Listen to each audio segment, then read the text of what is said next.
Now presenting my sister's favorite stuff from the show.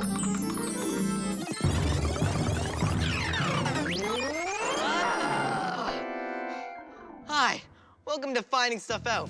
Today's show might be a little weird. My sister got into my computer, and she had a bunch of her own ideas about how to do today's show. She put together a bunch of her favorite clips. And she decorated them. She says she likes science because it's weird and surprising. I don't think it's weird. Do you? Ew. Disgusting, maybe, but not weird. People did used to believe a lot of weird things, though. There's a big bump. 200 years ago, scientists thought certain areas of the brain made people criminals. And by measuring bumps and dips on people's heads, they could tell if someone had a criminal brain. Aha! Obviously guilty. Another thing they believed was that black cats were witches. Black cats aren't really black cats. They're witches who turn themselves into cats. That's right, witch. I know you're in there. And some even thought mermaids existed. I saw a mermaid on me last voyage. She had silky brown hair and a tail like a fish. She looked just like this. Oh, a girl like a fish is every sailor's wish. A girl with a tail who can swim like a whale. Those guys are wrong, but my sister may have a point. Some things in nature really are weird, like this. What do reptiles eat? Reptiles can eat bugs, fish, and small animals. Oh, and snakes can eat big animals like deer. Wait, what? How is it possible? A deer is this big, and a snake's mouth is only that big. How can a snake even do it? How does his mouth not rip open, or his head not explode? And, uh-oh, my head's starting to overload! Ah! You're gonna make my head explode! Oh, I think my head would explode if I tried to eat something that big. Well, actually, when snakes eat, they dislocate the back of their jaws like this so that they can swallow things larger than their heads. Yeah, that is weird. If you were a snake, you could eat a whole watermelon in one bite. You know what else is kind of weird? How astronauts float around in space. I mean, imagine being in space where you can't walk or run. Here's a question about that. How do astronauts train for zero gravity? To find out, I got advice from a real astronaut in training, Jeremy Hansen. Jeremy trains in a swimming pool, but he also trains way up in the sky.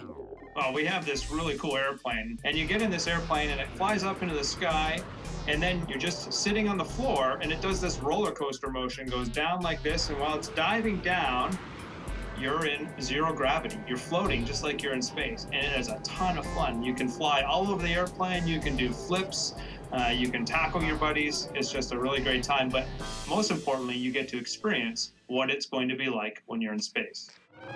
I challenge kids to take a spacewalk of their own. This special swing makes our challengers float around, sort of like in zero gravity. Their job is to screw energy cells onto a satellite. Yes. Oh, there, he almost has it. He just has to get it in.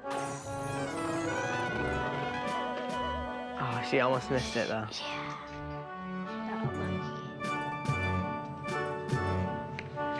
Oh, she has. Wow, she's going it really fast. And does she have number 2? Yes. Yeah, she has it. I even got some training myself on a simulator at the Canadian Space Agency. I have to move the Canada arm so that the end locks onto the pin on the shuttle. Then the arm can dock to the space station. Wow, I think I'm gonna be good at this because of the years of experience of video games I have. Well, let's see. There we go. Very good. Okay. Wow. Are astronauts normally good at this? Well, some of them are. The ones that used to be fighter pilots tend to be really good. But then there's some that are doctors and scientists and really never had time to play video games. So you might actually be better than them. Whoa. Hopefully. Getting close. Whoa, okay. I'm almost there. You're doing really well. You're getting closer. Whoa. Standing by for grapple confirmation. Robotic arm finishing closing in. Now. Did it work? Did I get, yeah. Dragon confirmed in place and docked to the International Space Station at the Harmony node. This is awesome. It was fun training like an astronaut, even if being in space would feel weird. But sometimes science isn't weird, but the way you test it is. Why do we need sunscreen? The experiment! To find out why we need to use sunscreen, I've come to the sunniest place I know, the beach. Harrison, I've got something really neat to help us with our experiment. A pizza! All right! Can you answer that question with pizza? No, but you can with Frisbees. Yeah, these are really cool Frisbees. They're designed to change color from white to purple when they get exposed to the UV rays from the sun. So very similar to the Frisbee, when we're outside, our skin contains cells called melanocytes, and they release little pockets of pigment that are designed to protect the rest of our skin. Very similar to opening an umbrella. Whoa. Hi there, melanocytes. Uh-oh, here comes the sun. Quick, we need protection. Open your pigment umbrellas. The pigment umbrellas do protect us for a little while. But if we stay out in the sun too long, they can't keep up, and we get sunburns. Oh, but it didn't change color when it hit the sun this time. Now these are exactly the same Frisbees, but earlier at the hospital, I covered this one with an SPF of sunscreen of 45. Right, so that's why it didn't change color. It's because it has the sunblock on it, right? That's correct. Except for like the few spots that you missed.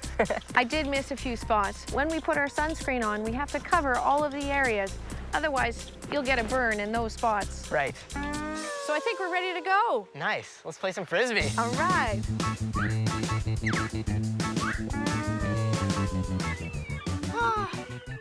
I feel so safe at the beach since you put sunblock on me. I didn't put sunblock on you. If you didn't, who did? Save me! I can't. He's too scaly. That was definitely a weird experiment. Here's another one. I'm going to see if I can grow my own rocks the same way they grow in a cave. I have 2 jars of water here in which I am dissolving Epsom salts.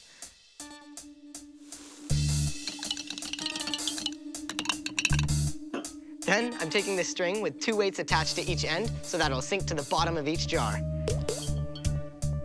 Then I'm gonna slide this plate underneath and wait. As you can see, a week later, I've grown some stalactites and the start of some stalagmites. Pretty cool. I'm glad my sister liked it too. But this experiment was my favorite. How to break a karate board with just your hand.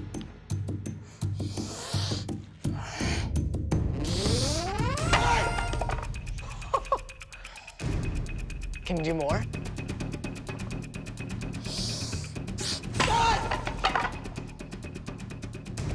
Whoa. 3 boards, please. 3 boards.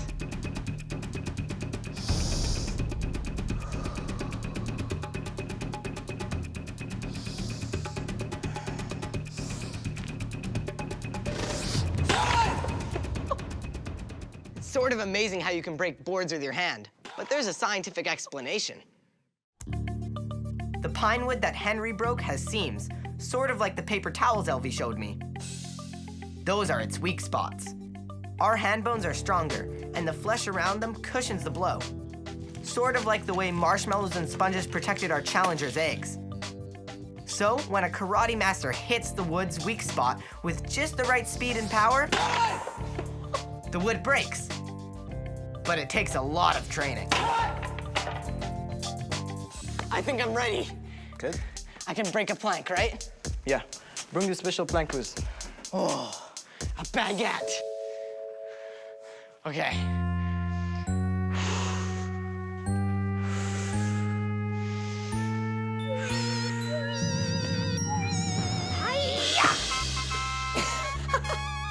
I did it! Nice. Thanks for helping me find stuff out. I know it was only a baguette that I broke, but you have to start somewhere. Hi-ya! My sister likes this next clip even better, because I had to do something kind of gross. What's that right there, Harrison? Whoa, that's a huge poop. Has to be something big, like maybe a bear. You got it. That's a bear poop. It's not even a big bear poop. They can be huge. Well, I guess I should put my mask on. Go for it, Harrison. Pick it up. This poop. Which piece should I grab? Oh, get as much as you can. Oh, it's all warm. Oh, this is so gross.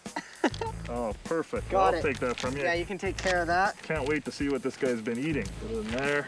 Keep it safe. Safe. We'll find one more, huh? One more. Let's go find All some right. poop. Let's go looking. Right there. More poop. Oh, look at that one. That's a beauty. You can pick it up this time. You're the pro. Okay, that's a coyote poop. I'm sure of it. But we'll go take it back to the lab, have a closer look. Awesome. Away we go. Let's go. So let's start with the coyote. It's kind of the biggest bones and obvious here. Anytime you look at a bone like that, it's pretty hard to tell where that's from, what kind of animal. But Yeah. the best thing is if you can happen to find some teeth. Oh, there's a couple right there. Look at those teeth right there, huh? So we'll be able to tell what he's eating. Yeah, the teeth are a lot more characteristic of which mammal it's from. I think that must be from a squirrel. So now we know the coyote's been eating squirrels. You've got it. So I guess analyzing poop like this is pretty important. It really is. It tells you a lot about an animal. It tells you what they eat, their health, are they in good condition or bad. It can even tell you whether they're endangered or not. So you really learn a lot. Wow. Well, thanks so much for helping me find stuff out. It's great. It's a pleasure to meet you, Harrison. I put challengers to the same test. My great challenge! Today, your challenge is to figure out what kind of animals that this poop belongs to. It's either gonna be a herbivore, an animal that eats plants, a carnivore, an animal that eats meat, or an omnivore, that's an animal that eats both. Oh, but it's not real poop, it's my poop. I mean, poop that I made. To make my fake poop, I mixed some water, brown food coloring, vegetable oil, salt, and flour. Just stir the whole thing, then squish it with your hands until it looks like really nice poop. Oh well, let's go, Joe. Oh, I see something, Oh, it's a bone. What about this type of? Hey, this one looks like whiskers. Must have ate a bunny or a cat. Carnivore. That's right. That fake poop is supposed to be wolf poop. What? And wolves are carnivores. Go. Oh, this one. Oh, this is disgusting. Ew. Ew. Are those fish bones? Ew. Oh. Look. Oh. A cranberry or something? It's a fruit. Omnivore? That's right. It's fake bear poop. Oh. Bears eat lots of different kinds of food, including berries and fish. So I put that in my fake bear poop. Ready? Go. Oh. I got something. Joey, we're going on something. Oh, piece of grass. Herbivore. That's also right. Oh, wow. For 3. Oh, Joey! This fake poop is supposed to look like horse poop. It really does. Yeah. Here we go. What is this? I don't know. Is that a bug? I see nuts. An omnivore? Yes, it's an omnivore. And it's fake raccoon poop. Oh, okay, that's disgusting. Raccoons eat all kinds of weird things, including what is in our garbage cans. In this fake poop, there's a mix of seeds, nuts, and crickets. Okay, so the winner is Team 1. Yeah! And Team 2. Yeah! It's a tie. Oh, wow! And here's another surprisingly stinky question. Do fart-powered engines exist? Well, Luca, I couldn't find an engine that runs specifically on, you know. First of all, I'm not sure how exactly you'd get them into the engine. Fill her up! But actually, your question isn't as silly as it sounds. I found out that farts have two gases in them, hydrogen and methane. And just like gasoline, those gases can be set on fire inside an engine to make an explosion to power a car. And guess what? There really are engines that run on both of those gases. This is a Volkswagen Beetle that runs on human poop that's been converted to methane gas and stored in these tanks. Just like the methane gas in. And this car runs on hydrogen. Also a gas that's found in. So, Luca, you could say yes, fart-powered engines do exist. I guess my sister has a point about science being weird. Why don't people have wild animals as their pets? Well, Stuart here, my American alligator, actually used to be somebody's pet. And he was a baby alligator that got too big. Its owner must have been some evil villain who wanted to guard his lair. Who was he? As a matter of fact, he was a teenager.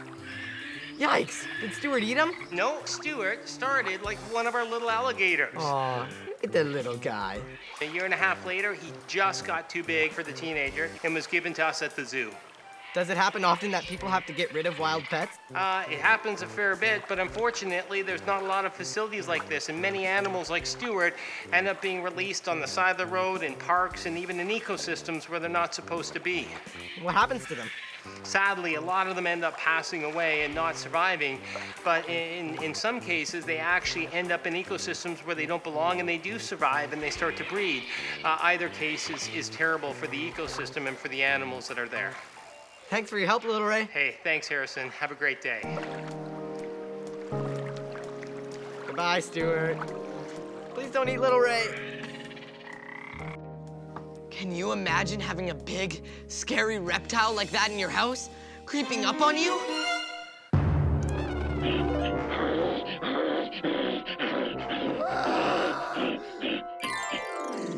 Did I fool you?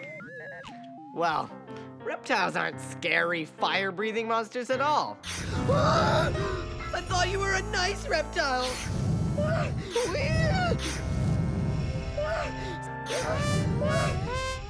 Just kidding. But speaking of things that creep up on you. Can robots be dangerous and attack us? Destroy mankind! Destroy mankind! Apparently, yes, but only in movies. I met all kinds of surprising robots on my show, and some thought they were smarter than me. Ask me any question. Who invented the first robot? Leonardo da Vinci invented the first humanoid robot 518 years ago. Well, what about this? What's 2,048 billion divided by 512 billion? The answer is 4. How can he know all this stuff? You know what else is helpful, but also sort of weird? The way detectives can tell who you are by tiny things like your fingerprints or by your spit. How do investigators detect DNA? I found out that DNA is sort of like the recipe of who we are. It's everywhere in our bodies, and every person's DNA is different. So when detectives find a piece of hair or skin or even saliva at the scene of a crime, they can often find out who it belongs to, and that helps them catch the bad guys. In the case of your sandwich, we're gonna try to pick up spit on the bite mark. Right, and why are we wearing these gloves and masks? Well, we want to make sure we don't contaminate the sandwich with our own DNA. Well, then let's find some DNA on this sandwich. Okay, so what I want you to do is just take the swab, hold the plastic part here. Okay. Just take a swab of Around the where bite this mark. bite? Yeah. So just like So that? we're gonna try to pick up spit like that. Close the tip. Just like Okay. that. Down. Put it in this Yeah. bag? Cool. First. Now we'll send seal. it off. Send it off to the crime lab. Nice. Here's something I didn't believe at first. I thought people were making it up, but it's true. Why do geckos lose their tails? Geckos can lose their tails, but it's not because they forget where they put it. A gecko has a long, easy-to-catch tail. But if a predator chomps it, the gecko can just drop his tail and run away. Run! Save yourself! But I can't just leave you here. Don't worry about me. The tail still wiggles for a while on its own, so the predator doesn't realize the gecko escaped. It's really stressful for a gecko to lose its tail, and it gets bullied by other geckos. So never pick up a gecko by its tail, because it could get scared and the tail could fall off. Yeah, you want to keep your tail, don't you? Oh. Well, I guess my sister was right. Science is weird and surprising, but that's what makes it fun. I like the clip she picked for today's show, but normally I try really hard to be serious and at least more serious than that. And so do all my scientific guests. See you next time for more Finding Stuff Out.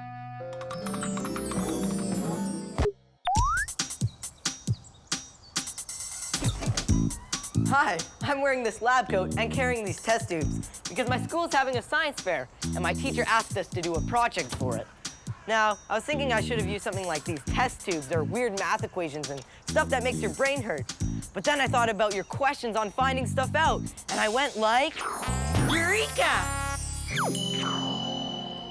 Science isn't some strange thing that happens in a lab. It's a part of our everyday lives. It's all around us. So I used some of your questions and put together this special episode to prove it.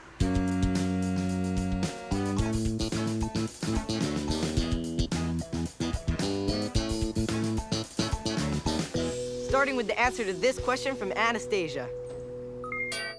Why can't everything be solar powered? Solar is another word for sun, and the sun does power a lot of things. Almost everything on our planet.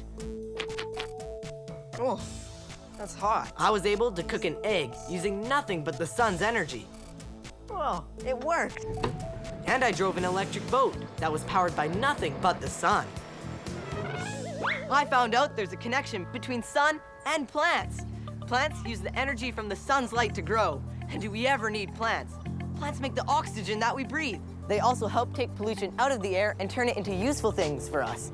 Like this wood that my house is made of. It came from trees, which got carbon, the hard stuff in the wood, out of carbon dioxide in the air. And science is used to turn plants into all sorts of things that are around us. Like this bamboo. Scientists have found a way to turn it into underwear. What? You don't believe me? Here, I'll show you. Actually, on second thought, maybe you should just take my word for it. Or you can watch my guest, Colette Simon, who told me about it. Well, you can turn bamboo into clothes. That wouldn't be very comfortable, would it? Well, actually, it's really soft, and you can make all kinds of things out of it, like underwear. You can also make cloth out of wood. They ground it up, and they make it into a pulp, and that's how you get rayon. So you'd be wearing a tree. You'd be wearing a tree, but this is from rayon, and you can feel it's really comfortable also. Oh, wow.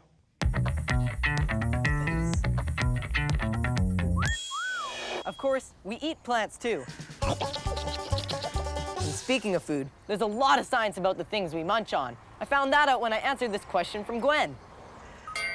Why do girls have more taste buds than boys? La la la, la la la. Duh, girls have more taste buds than boys do, so I can enjoy this lovely lollipop more than a boy can. Who says girls have more taste buds? I think boys do. Oh, yeah? Actually, they're both wrong. There was a recent study done in Denmark. That's the country where Vikings came from long ago. And it shows that there's no real difference in the number of taste buds that boys and girls have. But there is a difference in the way boys and girls taste. Boys and girls both taste good to me. Excuse me. I didn't mean as in eating boys and girls. I meant how boys and girls judge taste differently than each other. Hey, what's he doing here?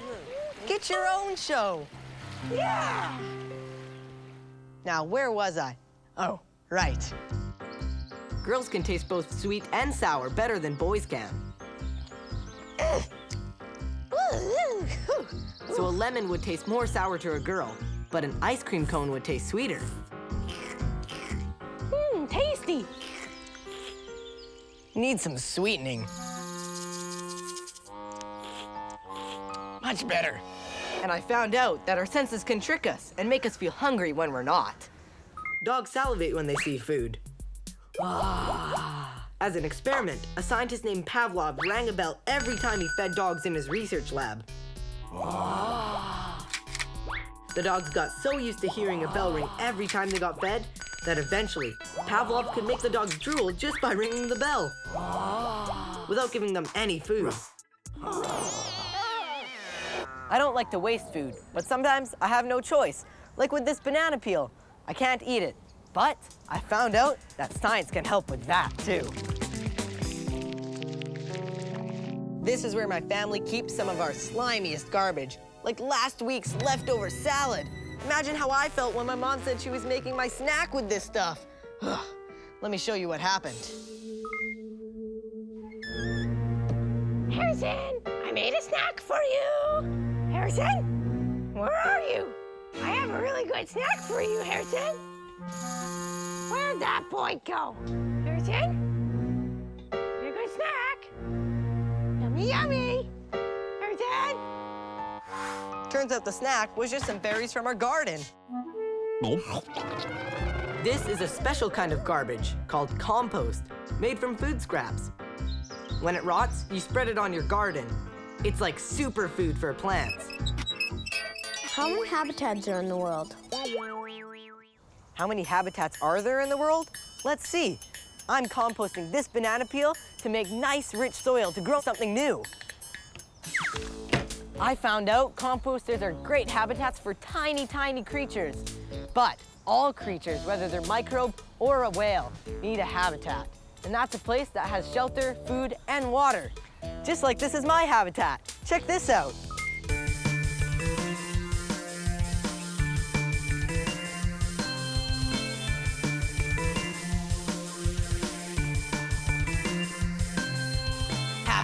Habitat, that's where creatures living at. Some in the water, some in the trees, some in the desert, some in your jeans. Food and water, shelter, space, that's what you need to live in a place. Yeah, food and water, shelter, space, that's what you need to live in a place. Habitat. A creature's living at a habitat. A creature's living at a habitat. And many other things, a habitat. Some habitats are very small, like the composter just over there. And some are huge, like the ocean that's just at the end of my street. And I got to visit it. Biologist Allison Roberts showed me around. So, Allie, today I'm trying to find the answer to the mind-boggling question, how many habitats are there? But first, what is a habitat? Well, a habitat is basically anything a creature needs to survive. So it's the shelter, the space, the water. It can be tiny, like you'd need a microscope to see it. Or it can be gigantic, like the whole entire planet could be one habitat. Whoa. But you know what, today let's talk about kind of in between. Okay. Let's talk about the intertidal zone. So you need a place that's between the high tide, which would be way up there, and the lowest tide, way down there. How many creatures are living here? Well, there's tons of creatures living here, but they have to be pretty special creatures to survive. Check out all these hermit crabs. Whoa, there's tons. Oh, and look at the little small ones. Hermit crabs are pretty weird because they have a really soft shell, and so they have to find another shell to give them a home. Like this is a snail, but when that snail dies and the shell is left on the beach, another animal, the hermit crab, will move in. In the tide pool, even fish can survive. Oh, weird. But check out what this fish hides in. Whoa, it's the same color as the seaweed. Yeah, look at how many creatures there are in this tiny little space. Yeah. Millions of creatures in the intertidal zone. Look at the shell. I should take it home. Oh, but you have to remember, that shell is somebody's habitat. Right, so I should leave it here. Yeah, pretty much everywhere we go, some creatures, that's their habitat. So we have to respect each other's habitats. And treat it like it's our own. Exactly. Would you want somebody to pick up your house and walk away with it? No. Well, thanks for helping me find stuff out and for showing me all these cool habitats. No problem. Thanks for coming out and hanging out in my office. Look, Allie has some friends with very sharp teeth living near her office. Speaking of teeth, I found out there was even science in going to the dentist when I answered Stefano's question. Why do people have to lose teeth? We start out with baby teeth. Right. And there are 20 baby teeth in all. Your jaws are kind of small in the beginning, so there's not enough room for more than 20 teeth. Right. But later on, you'll have way more than that. This is an X-ray of a 7-year-old who has half the baby teeth and half the permanent teeth. This is a permanent tooth right here that wants to come up and replace this baby tooth. As it comes up, it eats the roots of the tooth and then comes right to the top. And that's when you lose your tooth, right? That's right. And how old are you when you get your adult teeth? Well, you start to lose your baby teeth at around 6, and by the time you're 12 or 13, you have lost them all. That's when you have all your adult teeth, right? That's right, and you should have all of yours. And that's why it's very important to keep them nice and clean. Yeah. You want to keep them forever. For sure.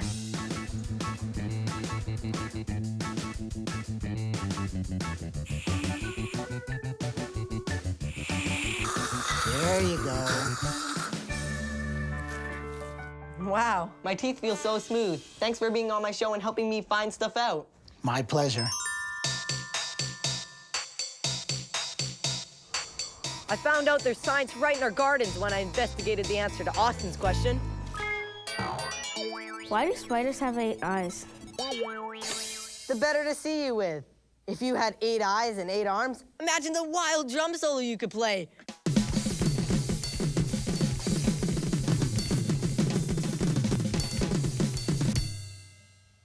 Or maybe not. I found out that spiders don't actually see as well as we do, but having all those extra eyes lets them see in many different directions at once. It also lets them see the things they want to eat and avoid the things that want to eat them. There's science on keeping things on the ground, like my house. And there's even a science that makes things go up, up, and away, as Kevin reminded me. Why does a balloon float? Interesting question. It took my show to new heights. I went to a balloon festival to find out how they float. And here's balloon expert, Wild Bill. 1, 2, 3, you. Dan, you on the handle? Come on down. You're on this side. Okay. I'm on this side, and we're gonna bring this all the way back to where the basket is, all right? Keep going till you run out of balloon. After unfolding the balloon, here we go. We fill it up with air using this giant fan.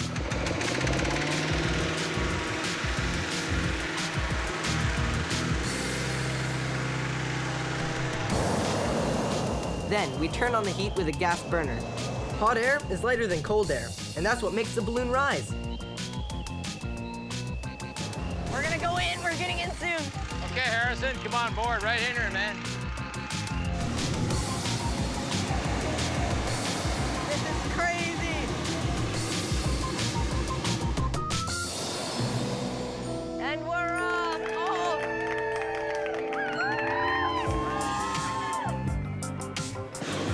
This is insane, this is so cool. So how exactly does the heat keep us up?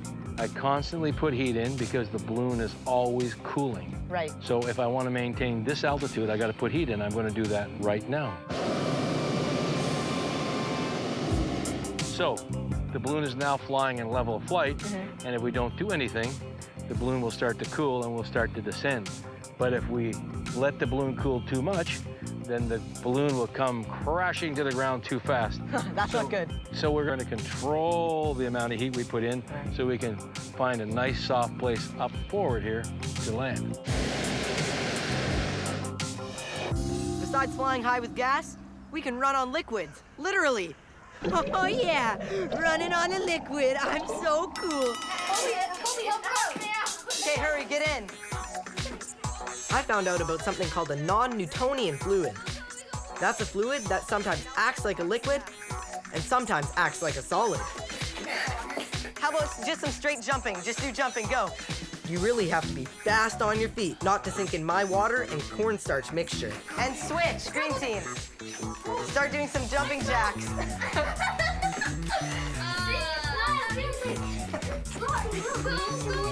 Now let's try 1 foot. Oh, yellow team is eliminated. Green team won. Yeah. So did you guys think you could jump on a liquid? No. No? Well, I'm gonna let Elvie explain why you could. Okay, well, the way it works is we call this cornstarch and water together a non-Newtonian fluid. It gets thicker or thinner if you change the stress, if you hit it. Think of it like you're trying to run into a crowd of people, right? If you run really fast, you're just gonna bang into them all. But if you go slowly and give them time to get out of your way, you'll be able to go through them. So it's the same thing with this. If you go really fast, you're just gonna bounce off it. Well, thank you, Elvie, for helping us find stuff out. You're welcome. You know what else I found out? There's science in sports. Why does the puck go so fast in hockey after you hit it? This is a matter for the law. Newton's law, that is. Sir Isaac Newton may look like a judge, but he was actually a scientist. About 400 years ago, he figured out 3 laws that explain how things move. Pucks go fast on ice because they are hard and smooth, just like the ice. In professional hockey, they actually freeze the pucks before a game so they're even harder and don't bounce. So when a player takes a slap shot, the puck goes faster. To find out more, here's my great challenge. Today, my great challenges are Mateo and Stefano. Yeah. Awesome. So today we're gonna see how fast you guys can shoot a puck. Sound good? Yeah. The radar gun behind the net is gonna tell us how fast your shots are, okay? Okay. So the first shot we're gonna do is the wrist shot while standing still. Mateo, you go first. 66, that's pretty good. Okay, Stefano, you're up next. 68, nice. Looks like Stefano won this one. Yeah. Okay, now the last one is the slap shot, but this time you can move with it. 76, whoa. Whoa, 80. It looks like Stefano's our winner. Yeah. Congratulations.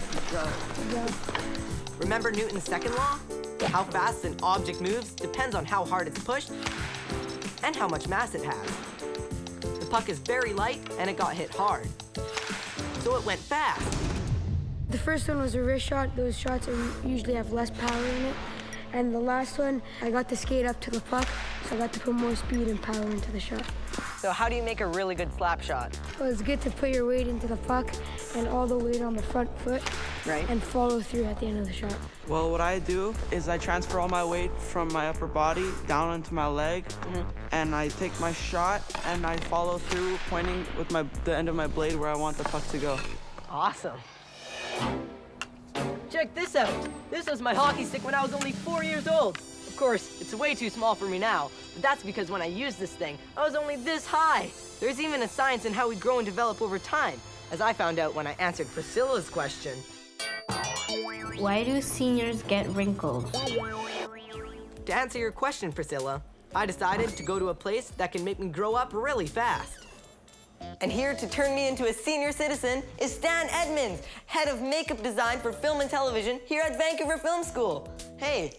Welcome, Harrison. So why do people get wrinkles? Well, there's a lot to talk about regarding that, and why don't you sit down? We got a few hours to go over it. Sure. A few days ago, I went to the film school, and they put goop all over my head and hands, which hardened into a cast. Then they poured rubbery stuff inside the cast to make fake skin that fit my face and hands perfectly. Stan tells me that aging has a lot to do with gravity. Well, as people age, sometimes you gain a little bit of weight as you get older, and so the weight of the sides of your face and your neck will start to droop, just with the force of gravity. So if I lived my life upside down like a bat, then I wouldn't get wrinkles, right? Can you imagine living upside down? You'd have a head full of dizziness. As you grow older, your skin loses its elasticity and has less spring to snap back into place so wrinkles can form. Ultraviolet rays from the sun also give you wrinkles.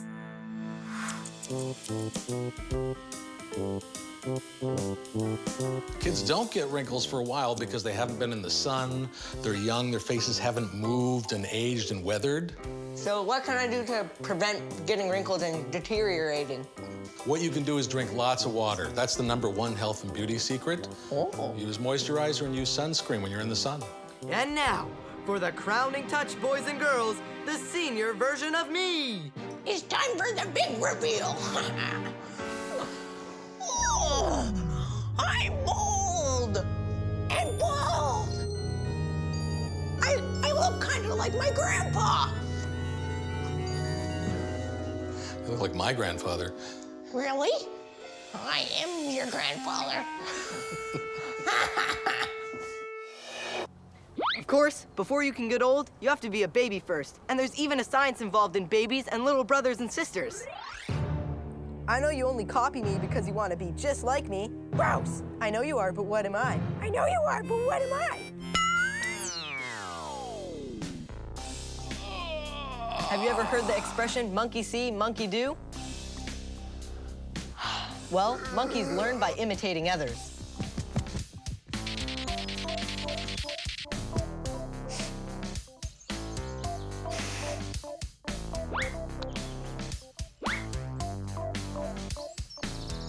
Us humans can't help wanting to copy. It's in our nature. It's how your parents learn to do stuff, and your grandparents, and your great-grandparents. We're naturally copycats. I know you are, but what am I? I know you are, but what am I? I know you are, but what am I? I know you are, but what am I? But what am I? I know you are, but what am I? I know you are, but what am I? I know you are, but what am I? I know you are, but what am I? I've learned a lot by watching, and copying too, and by finding out the answers to your questions, which gave me an idea. I think that answering your questions should be my science project. I just hope my teacher thinks so too. So keep sending them in. Hi, welcome to Finding Stuff Out. Oh, in case you're wondering where I am, look over here.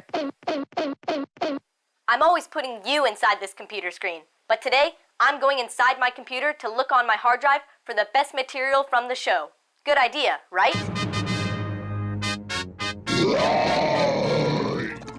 You've asked me a lot of cool questions, like these. What I want to know is how big is the biggest bird alive? Do dinosaurs eat people? Why do wolves howl at the moon? Does the flying fish really fly?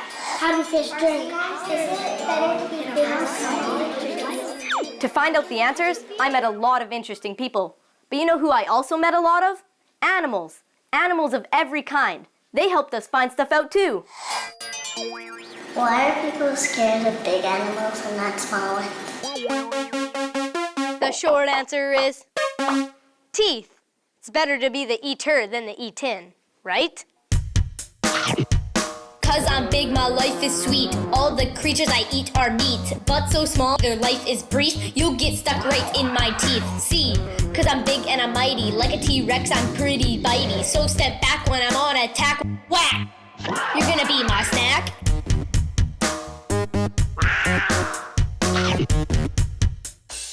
Even some big animals that don't bite, like elephants, might crush you by accident. But you know what? Some people are scared of small animals too, with good reason. Scorpions and tarantulas are small, but they have nasty, venomous stings. Some kinds of frogs are poisonous if you eat them. And some snakes, like this sea snake, can kill you with one bite. Poison and venom are small animals' way of saying, don't even think about eating me. It's lucky big animals don't do that.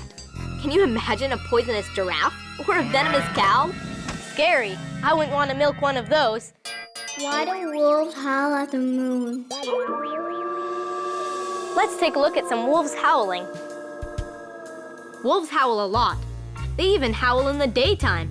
I checked, and wolves are more active on nights when the moon is bright, since, just like with us, it helps them see. And the more active they are, the more they howl. So it's not that they are howling at the moon. It's just that when the moon is bright, they're most likely to be going out doing all the things that wolves like to do. Like howling. Ow! Wolves hold their head up high when they howl, which is why if they're howling when the moon is out, it looks like they're howling at the moon. But speaking of wolves and full moons... Does the moon turn people into werewolves? The Flat Earth Corner! Does the moon turn people into werewolves? Well, as everyone in medieval Europe knows, duh, of course it does. I'm actually getting as hungry as a wolf. I really could use some moon cheese. Strange, that one didn't sound like my stomach. Werewolf, again! People used to believe that the full moon turned people into werewolves. But the truth is, there's no such thing as werewolves, except in movies. But that doesn't mean you have to tell your little brother or sister.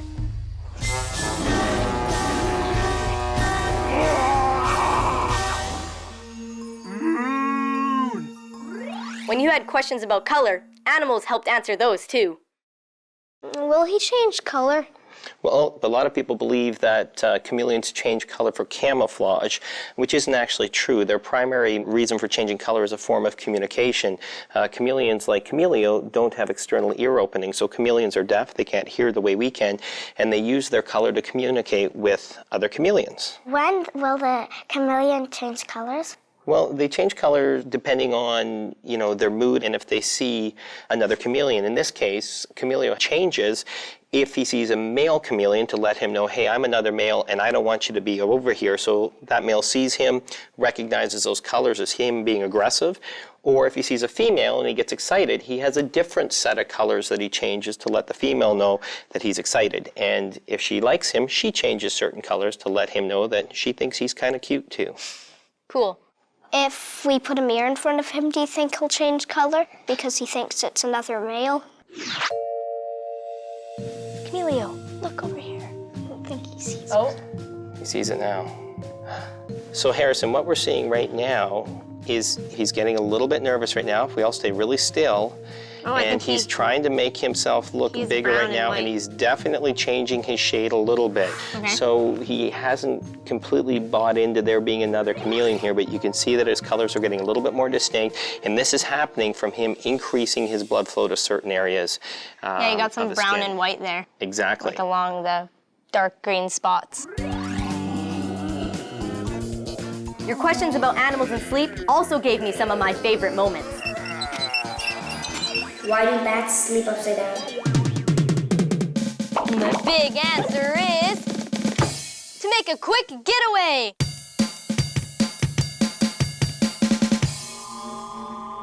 Say, poor Mr. Bat is asleep when a hungry raccoon spots him. A bird could just quickly fly up and away, but poor old Mr. Bat can't take off fast like a bird. His wings aren't strong enough. He can only start to fly by dropping into the air. So what's a bat gonna do? Suddenly, that old raccoon lunges at Mr. Bat. Mr. Bat lets go and drops through the air. He gets up enough speed to start flying and make his getaway. Whoa, that story had me hanging on the edge of my seat. When you hang on to something, you have to think about tightening your hands around it. But for a bat, it's the opposite. Their claws naturally close. They have to consciously make them open. That keeps them from falling when they're asleep. So they have to wake up and let go and start flying. And that is why they sleep upside down. And just for the record, this position is very uncomfortable.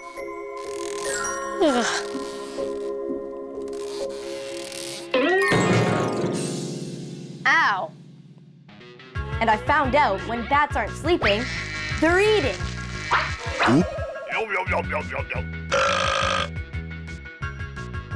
Bats eat insects, fruit, mice, fish, and even other bats.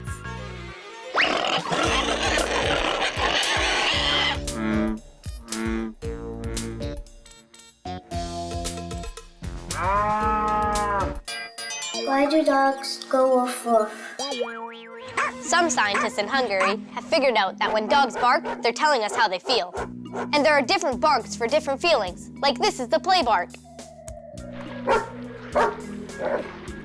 That's the bark a dog makes when he's playing fun doggy games, like tug of war or wrestling.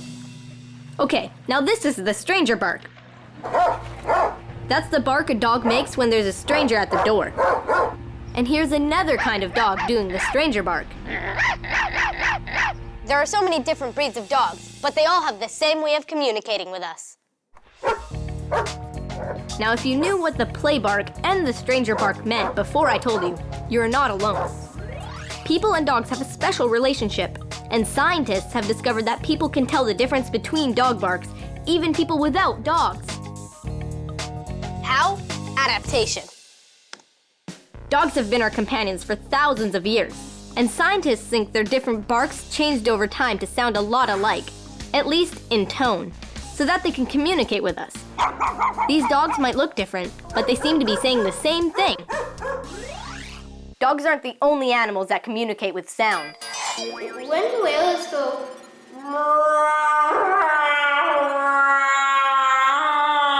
Are they really communicating, or are they just going for no reason? Well, Wolfie, I went to my favorite neighborhood aquarium. Hey, Harrison. Hi. To find out the answer from my favorite aquarium person, Nicole Can. And she says that whales not only communicate with each other using sound, but some of them, like belugas, use the same trick as submarines.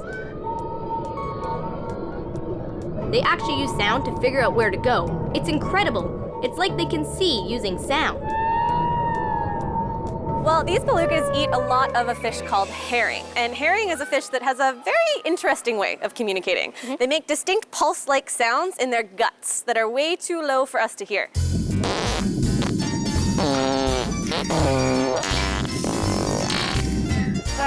By their guts, you mean? Yeah, I mean farting.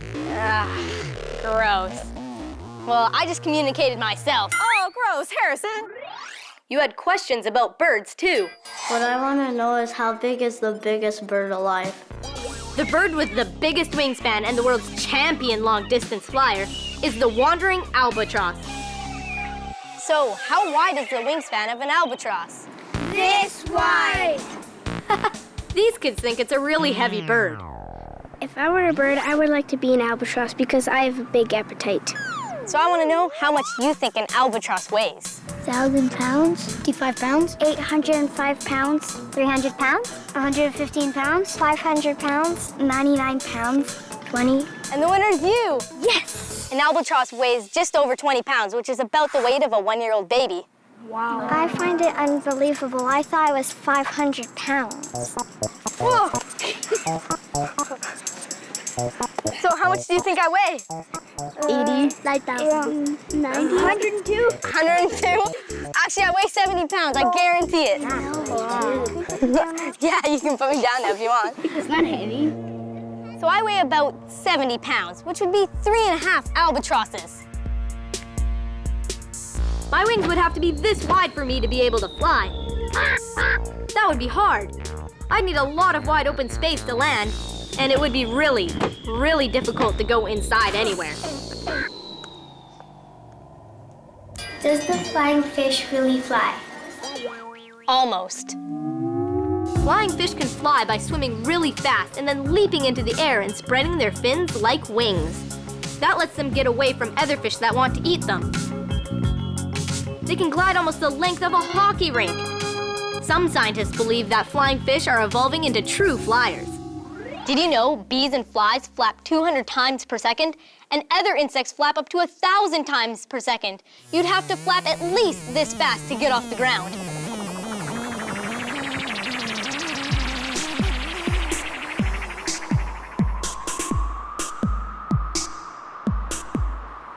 Birds do it, bees do it, even squirrels and fish do it, flying through the air, so why can't I? Bats do it, snakes do it, even some squids do it, flying through the air, so why can't I? No hollow bones or feathery wings, no stretchy skin, but I have these. Didn't evolve with these adaptations. We can't fly without contraptions. Without them, more herky-jerky. Might as well be a frozen turkey.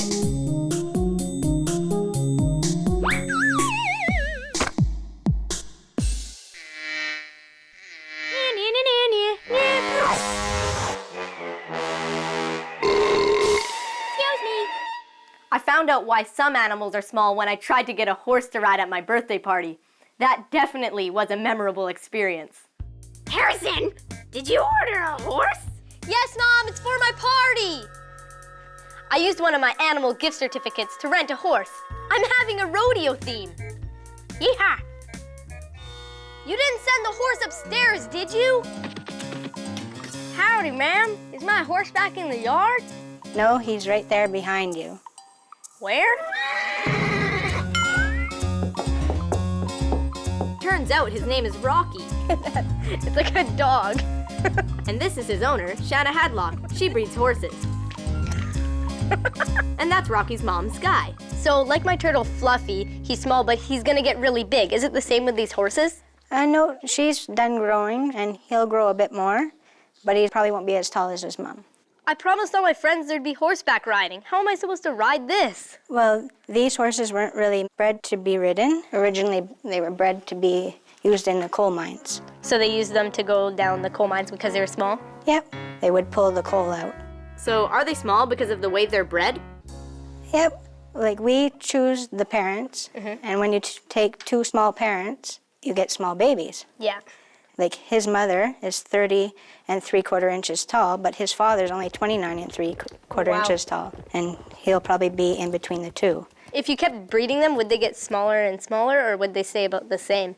If you kept breeding small horses to another small horse, and then bred their offspring to smaller horses, eventually they get smaller and smaller and smaller. So maybe in a long time from now, we'll have little miniature horses.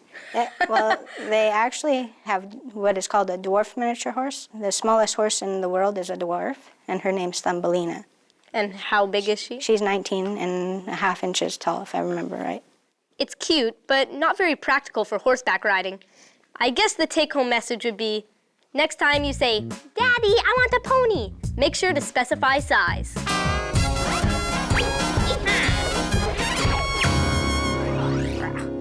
Hey, wouldn't it be cool if you could breed dinosaurs, like the size of little hamsters? You could play with them and put them in your pocket and take them to school. I would never eat Harrison. I'm big and scary and not that big and scary, but I'm pretty big and scary. But I wouldn't eat Harrison because I'm a nice guy, right? Yeah? Or would I? Oh, sorry.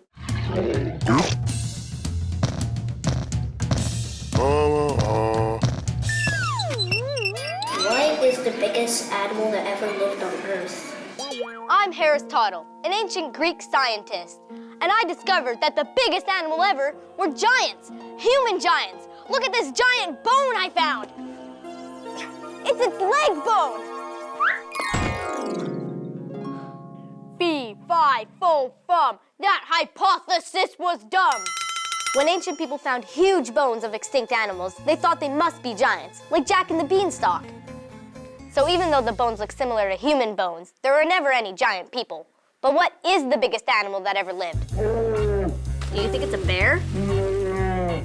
Or maybe an elephant? What about a rhinoceros? I looked it up, and the biggest land animal ever was probably the Argentinosaurus. Notice how everything comes back to dinosaurs? The Argentinosaurus was so big, it was about as big as 3 school buses. But guess what? That's not the biggest animal that has ever lived. Check this out. Fortunately, the biggest animal that ever lived is still alive, and it's gentle. It's the blue whale. Blue whales can get to be up to 100 feet long, or 33 meters. That's the same size as an NBA basketball court. I heard that they could fit an elephant on their tongue. Would you go off my tongue, please? And some of my favorite moments were when I asked you some questions about animals. Street Smarts! Whenever I'm at the sea aquarium, there's always one question I want to find out. So, do you guys think that sea monsters are real? No. No. Yes. Not really. So, do you think sea monsters are real? No. What about your bathtub? There's sea monsters in there, right? No. If they did exist, what do you think they would look like? Well, it could be green or maybe gray from the water it's been in and the pollution. A big blob, yeah. A big blob? A dark color, like green or black, and have sharp teeth. Sharp teeth. That's pretty scary. So what do you think a sea monster would sound like? Nice. Personally, I think the sea monster would look something like this. Scary. I'm so scared. There's a monster in the sea. Away, yo. There's a monster in the sea. You better not go. It's spreading oil on the waves for 20,000 leagues. And garbage in the deep. Davy Jones low. It's got billions of teeth and billions of arms. It's eating all the fish and it's causing lots of harm. But it doesn't look like these creepy beasts, 'cause the monster in the sea is you and me. 'Cause the monster in the sea is you and me. Yes, the monster in the sea is you and me. Do dinosaurs eat people? The big answer is no. Thank goodness. They're extinct, but their great-great-grandkids can bite. Animals are always changing to adapt to their environments, but who knows? Maybe a small animal today will be gigantic in a million years from now. Fear me. So, the take-home message is be extra nice to parrots and other animals. Your questions about animals got me into some hairy situations. Why don't worms have fur? The short answer is because worms don't care how they look. Yeah, I really don't care.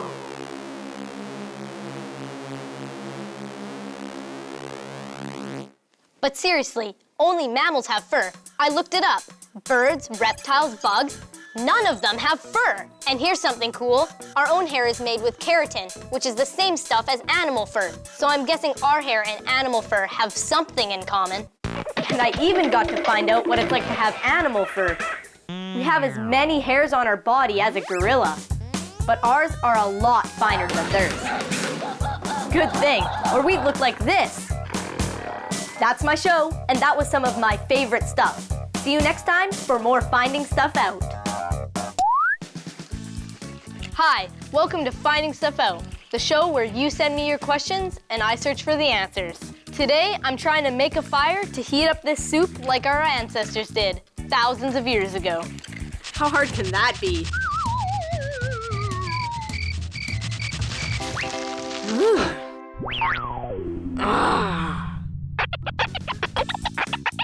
I've been at this for a while now, and I'm not getting anywhere. So instead of making fire, I'm just getting sore wrists. It's time for a break, and time for our first question. Why, when you get older, stuff will change? Yeah, Tristan. Why does stuff change when you get older? Everything's different now. It's all changed. When I was a young lad, things are really different. Oh, wait. I still am a young lad. Ouch. I think they make glue stickier than they used to. People are always changing the tools they use to help them go about their lives. So I don't know why things change, but by the end of the show, I'll have the answer. Here's a question.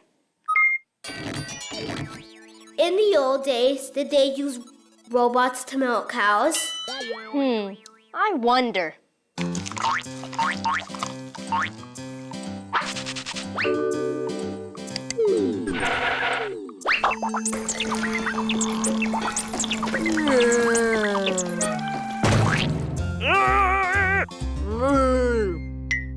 To answer your question, Adonijah, please welcome my special guest, Dr. Michael Bisson.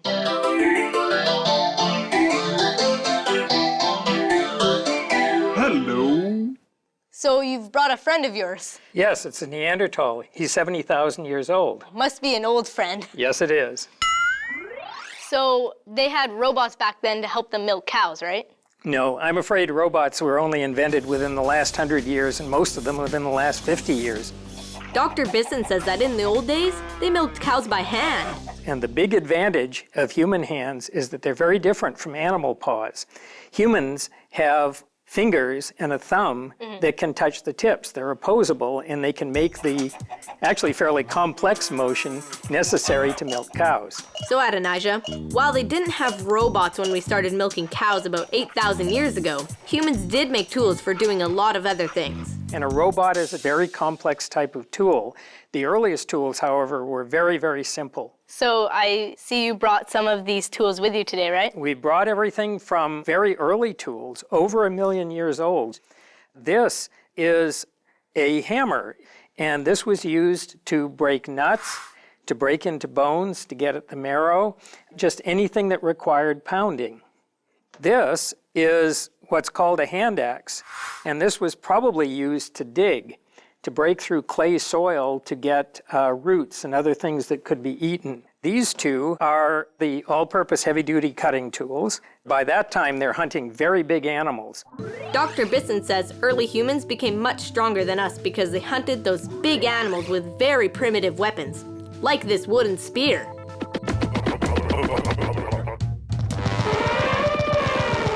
This is an exact replica of a spear that's 400,000 years old, and it was found with the bones of mammoth, of rhinoceros, and of horses. These tools are made by Neanderthals, by our friend here, and they are around 50 to 200,000 years old. This is a scraping tool. It's used to work wood and to scrape the fat layer off of hides. Around 30,000 years ago, Stone Age people started to make use of handles regularly. Adding a handle like this gives you mechanical advantage, allowing you to use this little scraper much more effectively than, say, this big Neanderthal scraper. So this little scraper could actually get more done more quickly than this could. Wow. Would you like to learn how to make a stone tool? Sure. Hold it and try to strike right there. First, I had to use this smaller rock to break a piece off this bigger rock. Yes. Whoa. You're natural. Good. So would you like to turn this into a scraping tool? Sure. Here we have a piece of bone. This is actually the antler from a moose. And you're going to take this piece and strike it along the edge and take off chips. Make it sharp. It's going to actually make it a little bit duller because when you're scraping a hide to clean the fat off it, you want a sharp edge, but one that's not too sharp, because if it's too sharp, it'll cut a hole in what you're trying to turn into clothing or something like that. So like And that. here you want it on this side and at about that angle. So like... Yeah, very hard. Oh yeah, all the edges are coming off now. Perfect. So yeah, quit right there. You've got it. That's exactly the edge you want. So you've just made a Neanderthal tool. Yeah! Congratulations, you're a Neanderthal. Congratulations! Here's another question Michael can help us with. It's from Olivia. What did caveman write with? Yeah, what did cavemen used to write with? Cavemen actually didn't write at all because there was no written language. There was also no paper to write on. So they did, however, paint, beginning about 30,000 years ago, painted the walls of caves, possibly painted their clothing, possibly painted their bodies. So what did they make paint out of? They made paint out of natural things, out of clay, out of charcoal, and out of certain types of stone that when you crush and grind it, produce very bright colors. Here's a piece of iron ore. Try to draw something on that paper with it. Oh yeah, it's like brown sort of. It's a reddish brown, but notice you can hardly see anything. Yeah. Well, just a moment. When we take this piece and grind it on another piece of stone, it produces a red-brown dust that can be turned into paint. But how did they get it to stick to what they were painting? Water can be used sometimes, but also animal fat. And we don't have any animal fat here, but we have lard, which is a good substitute. Okay. So we'll just take a little bit of lard here. And I ground up some of the iron ore last night in this very small amount. So that's iron ore? Took more than an hour to grind, so this is a very long process. More than an hour? Yep. Wow. And then just mix it. Oh, now it's like a paint, like it's wet. And... It's an actual paint. Cool. And this is the sort of thing that they use to paint cave walls. Ah. This looks like a cat's tail. Did they use fur as a paintbrush? Yes, it's possible. No brushes have survived from that long ago. There we go, a prehistoric smiley face. Excellent. So, thank you, Michael, for being on the show. It's been my pleasure. It's been a lot of fun. It was.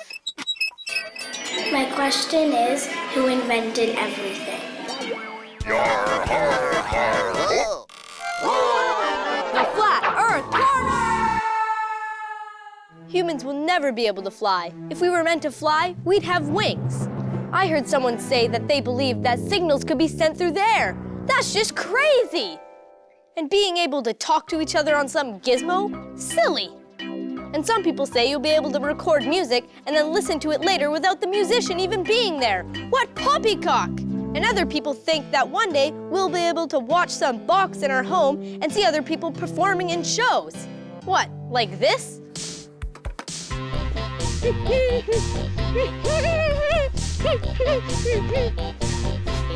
That's the most ridiculous thing I've ever heard. Don't you agree? Hey, what is that and who are you? Hey, how did you do that? There's always been people who say that new inventions are impossible, but then there's always people that disagree. Alexander Graham Bell invented the telephone. The Wright brothers created manned airplanes. Guglielmo Marconi invented the radio. Thomas Edison perfected the light bulb and invented the gramophone, which was the granddaddy of the CD player. All of these things that changed our life so much were created in the last 150 years. Now it's time for you to think like an inventor.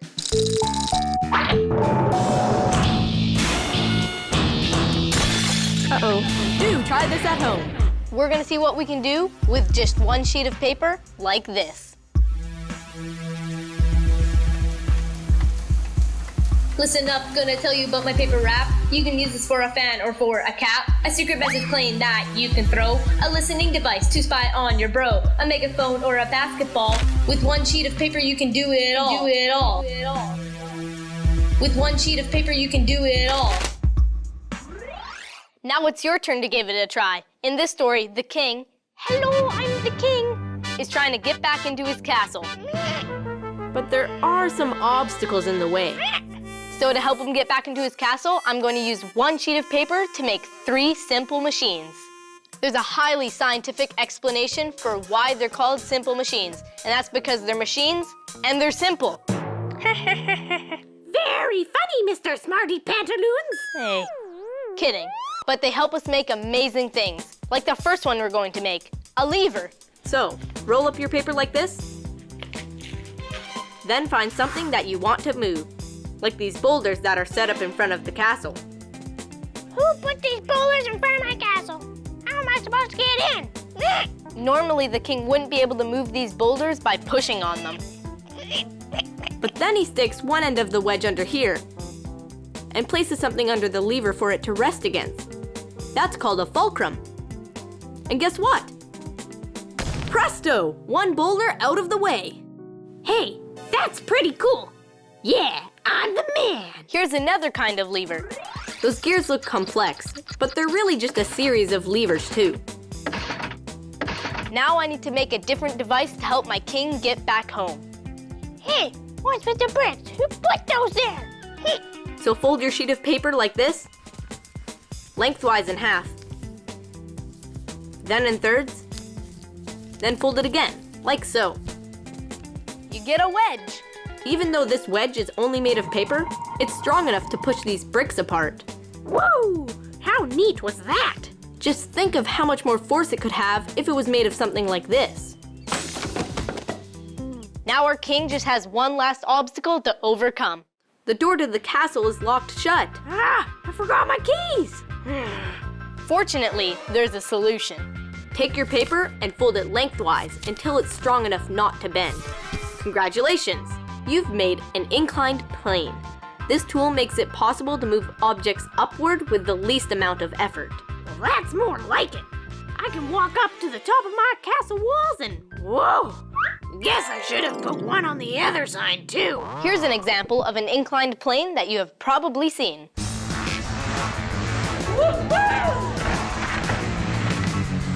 Here are ideas for tools that other kids would like to invent. If you could invent anything in the world that's new, so nobody's made it before, what would you make? A rocket skateboard. Some sort of shoe that could do anything that you want. I would make a flying car. Probably edible tape. A helicopter with airplane wings that can go back in time. A hockey stick that could shoot 2 pucks at once. Maybe flying shoes, I don't know. If you could invent anything in the world that hasn't been invented yet, what would you make? Rainbow popcorn. Harrison, I think I've just come up with an idea for the perfect invention. Edible, flying rocket shoes. They can make rainbow popcorn, go back in time, and shoot 2 pucks at once. What did cars look like in the old days? The short answer is like this. Okay, it's not a car the way we're used to seeing it, but up until just a little bit more than 100 years ago, this is what a car was. It comes from the ancient word kara, which means chariot. Now, they might not have had engines, but they were quite exciting to get around in. Just ask these guys. Talk about Hot Wheels. As for the first cars that didn't come with a horse attached to them, they looked like this. Then this. Then this. And then this. And who knows what they'll look like by the time we get our licenses. Speaking of rides, here's a question. Who made the first wheel? I checked, and wheels are an ancient invention. Nobody knows who made them because it happened at least 5,000 years ago. They were probably first used on those carts we were talking about, but they're so handy that they're used on all kinds of things. Now it's time for... My Great Challenge! Welcome to My Great Challenge. Today, our contestants are Emma and Marshall.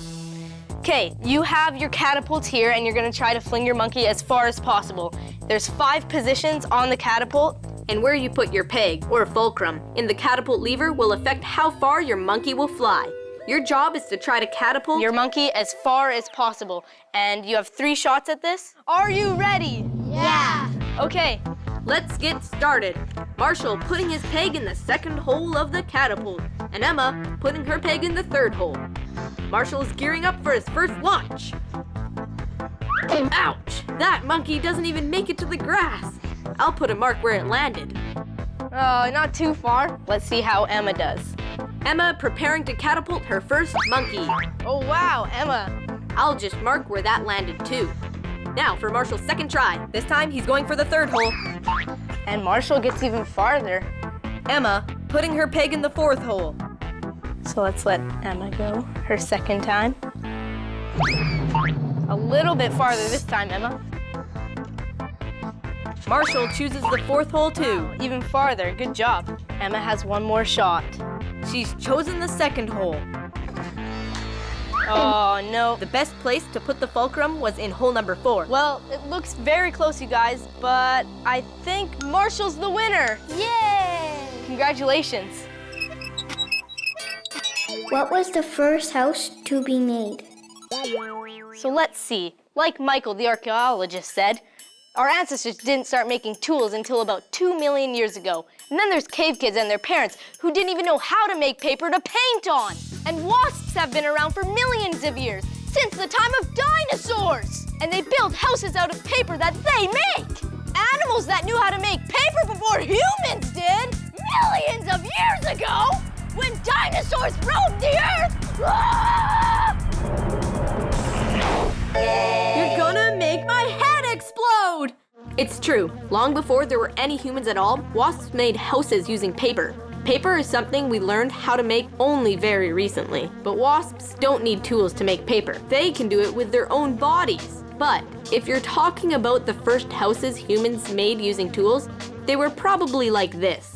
Early humans used stone tools to prepare animal skins and wood and bones to build their houses. I'm glad that's changed. I wouldn't want a dog to walk off with a part of my house. Now here's a question from Elijah. Why do machines make machines? To find out the answer to that, here's an experiment. Presenting, why do machines make machines? Nowadays, machines do most of the work in building these machines, cars. They weld the body parts together and move all the heavy car parts that used to be moved by humans. Using machines, we can build a car from scratch in less than 20 hours. So now we know after watching that video that machines can make other machines very quickly.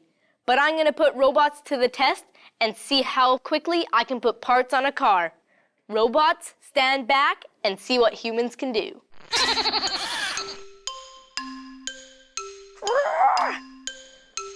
How come it won't go in? Wait, how did these even go in?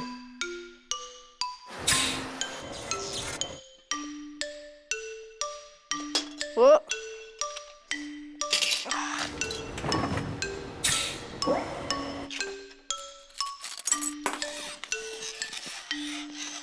Don't worry, I'm just warming up. I'll show you robots how it's done. It turns out that for some jobs, machines can do things faster than humans can. That means that some things, like cars, can be sold cheaper and more people can own them. And that's why machines make machines. But can you do this?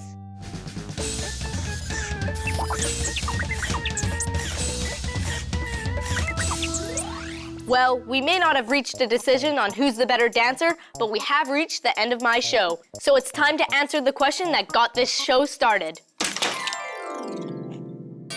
Why, when you get older, stuff will change? The big answer to your question is... perfection. Yeah. It's human nature. Tools change very quickly. Take a look at these. Not one of them is more than 50 years old. That's younger than some of your parents. Look at this cell phone. Hello? Operator? Yeah, there's something wrong with my phone. It's too big! Look at this video game. It's one of the first ever sold. More than 35 years ago, this was as exciting as it got in the gaming world. Good times. In the swinging 60s, this was the space shuttle of calculators. Well, I never did get my fire to start, but fortunately, I have another way of heating up my soup.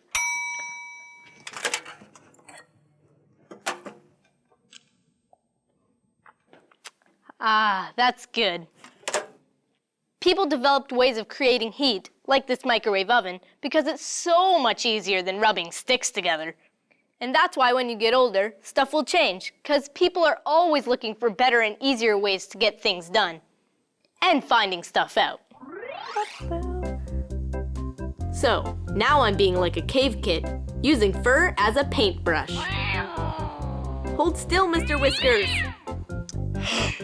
I guess cave people never had to paint with cats. I give up. This computer animation stuff is way easier than trying to get that cat to hold still.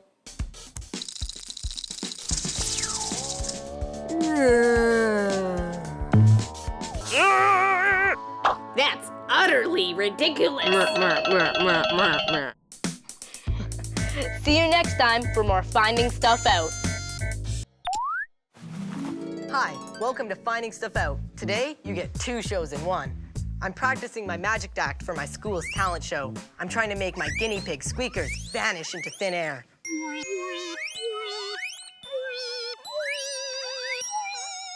So far, it's not working, but magic is all about changing stuff into other stuff, right? So maybe your questions about solids, liquids, and gases will help. Here's the first one from Victoria. Why isn't magic real?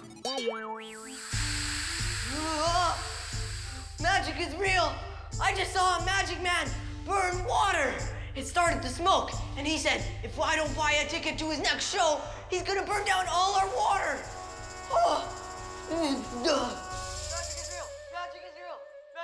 People used to think that anything they couldn't explain must be magic. Get me out of here! Like if you showed someone Finding Stuff Out who had never seen TV before, you could probably convince them that you shrunk me inside your magic box. Hey, yeah! Today, we know that magicians' tricks only look like magic. They all have logical, scientific explanations. Or do they? Is magic real? Maybe it is, and I just don't know how it works. But I promise to find out by the end of the show. Here's my second question. It's from Kevin. Why does a balloon float?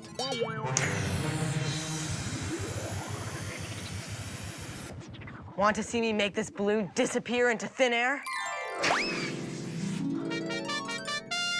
But seriously, a balloon doesn't float. What makes it float is the helium. The balloon just goes along for the ride. I found out that the reason helium floats is because it's less dense than other gases in the air, like oxygen. But wait, how can a gas be dense? Doesn't that mean thick and heavy? But if the gases in the air are dense, why can't we see them? Why don't they crush us? My brain is steaming. It's going from a solid to a gas. That can only mean one thing. You're gonna make my head explode. Woo! I found out that dense just means something's tightly packed together, like when you take snow and smush it into a hard snowball. You've made the snow denser. But some things are naturally denser than others. This maple syrup is full of sugary goodness. Water is less dense, so it floats on top. That's sort of what happens with helium. Helium's lighter than most other gases, so it floats on top of them. Have you ever wondered if you could float through the air using helium balloons? Well, you could if you had enough. Let's see if I can make squeakers float. That's all the balloons I have, and they aren't enough. How many balloons would it take to get squeakers off the ground? Let's see. Squeakers weighs about 1,000 grams, and each balloon lifts about 14 grams. Wow, it would take 71 helium balloons just to lift squeakers. And a lot more for his cage. I made a guinea pig fly. To lift an average kid, you need about 2,500 balloons. Your parents probably aren't gonna buy you that many at an amusement park. But Kevin, people do float through the air using giant balloons. Only these ones don't use helium. I went to a balloon festival to find out how they float. I'm here with balloon expert Wild Bill. So, are these balloons the same as the helium ones that I get on my birthday? No, not at all, Harrison. These here are all cloth-filled balloons. Just a big bag. All we do is we take the balloon and we fill it up with air, and then what we do is we superheat the air inside, and then the balloon gets very, very light. Oh, I found out that when you heat the air, it makes it less dense, which is why they're able to fly. Exactly. You've got it. Somebody's been studying. That's good. 1, 2, 3, you. Dan, you on the handle? Come on down. You're on this side. Okay. I'm on this side, and we're going to bring this all the way back to where the basket is, all right? Keep going till you run out of balloon.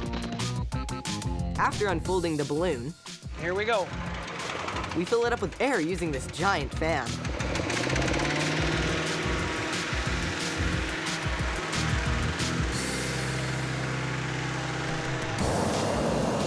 Then we turn on the heat with a gas burner.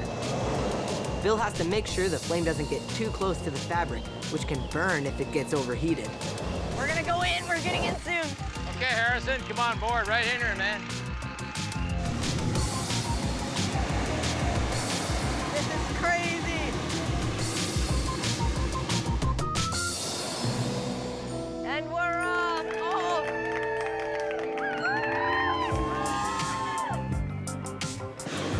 This is insane. This is so cool.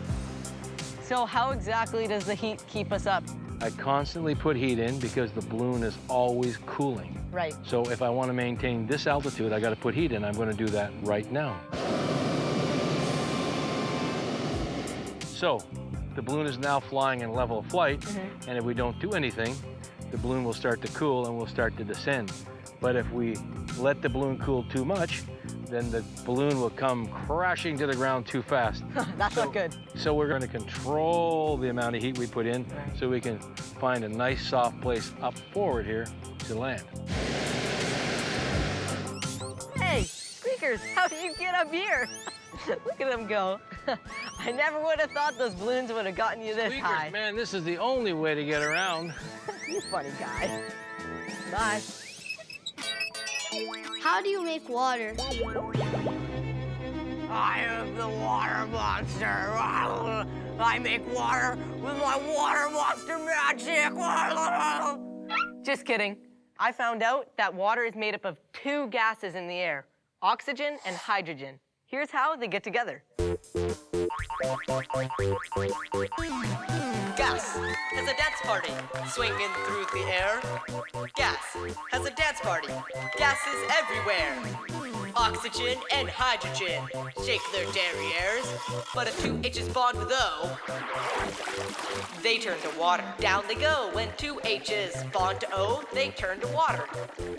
Look down below. So water's made by connecting an oxygen atom with 2 hydrogens. But if you're wondering how I, Harrison the Magnificent, make water, here's a cool trick. I told my sister I was going to drink mud. She got really grossed out, but she didn't know there was a way to get clean water out of mud.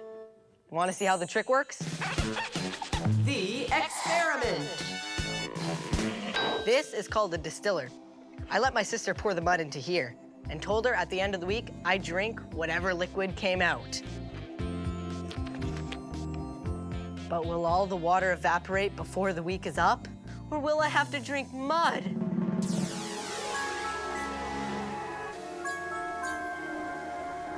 When the sun heats up the distiller, the water in the mud starts to evaporate. You can see the water vapor fogging up the sides. It's condensing.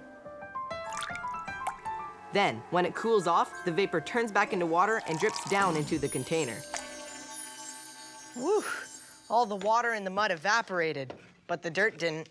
It all got left behind. My sister will be so disappointed. That mud sure had a lot of water inside of it. You know what else has water? Us. 3/4 of a kid's body is water. That's why we need to drink a lot of it. When you put water in the freezer in a jar, why does it break? It happened to me once. I accidentally put a jar of pickles in the freezer. It broke and made a big mess. But to answer Keon's question without making a mess, it's time for...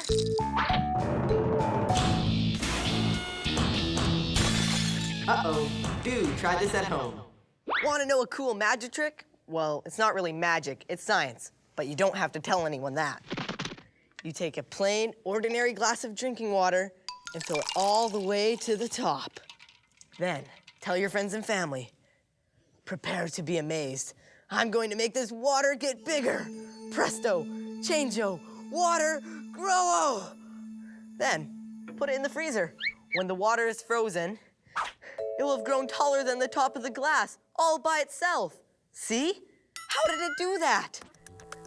When a drop of water freezes, it spreads out to form an ice crystal. That's why a jar full of water breaks when you put it in the freezer. If the ice crystals can't go out the top, they break right through the glass. Remember that the next time you're putting away a jar of pickles. When you put boiling hot water in a cup and then put it in the freezer and freeze it, can you make it solid, solid, solid?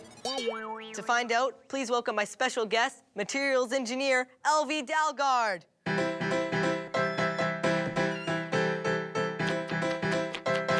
Hey, Harrison. Hey, I hope you have pickles in there. I like pickles. Not exactly. If I had pickles in here, they'd be frozen pickles. Oh.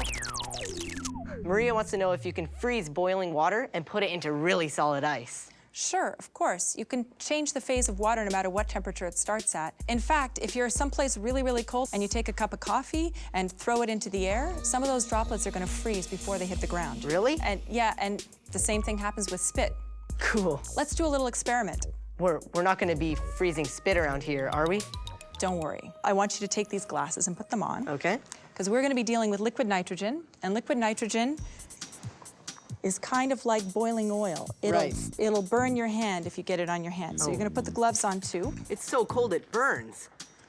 Nitrogen, of course, is not dangerous in and of itself. So you don't have to worry about getting it in your food, which is good because this is cream and sugar, and we're going to make ice cream. Wow. And I'm going to start by pouring a little bit of the liquid nitrogen into the cream and sugar. Whoa. I can't really see. There's so much fog. Seems to be getting like frozen. It's getting there, eh? Oh, it's getting icy now. Can feel ice chunks in there. Almost ready. Whew. All right, well, if it's too hard to stir, maybe it's ready to scoop some out and taste it. There we go. Bon appetit. Well, thank you for this scientific treat. You're very welcome.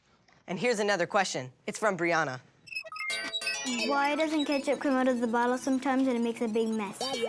Well, the reason for that is that ketchup is what we call a non-Newtonian fluid. And in this case, that means that it gets thicker if you don't move it.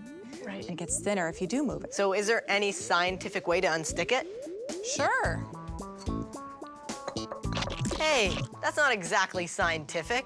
Actually, it is. See, the blockage is in the neck where it's thick. Remember I told you it was a non-Newtonian fluid? Yeah. And if you apply pressure to it, it thins out.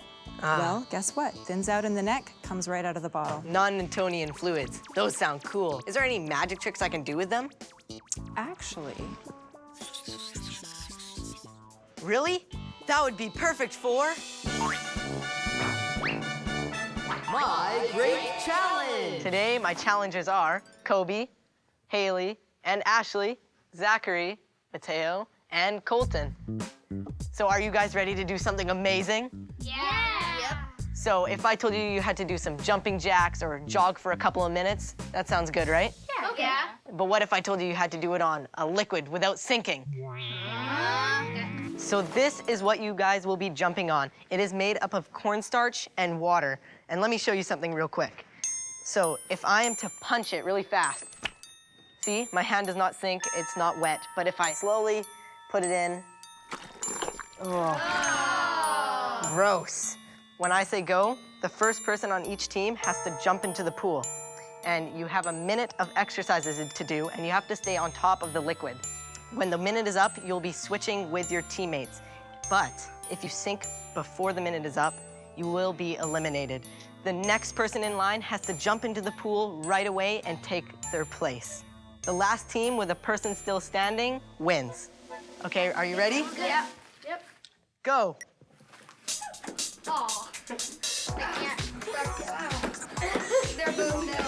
Oh no. Okay, you guys are eliminated. Next person in. This stuff is like quicksand. How can they jump on it? I can't help. The first two challengers are out of the game. Here are the next two. Run and spot really fast. Oh my goodness. Hey, he has it. Yeah. Oh, okay. You're eliminated. Please switch with your teammate. Yeah. Kobe, help out. Okay, hurry, get in. Run fast, run faster. There we go. Go, Kobe, go, Kobe. Okay, now let's try some jumping jacks. How about just some straight jumping? Just do jumping, go.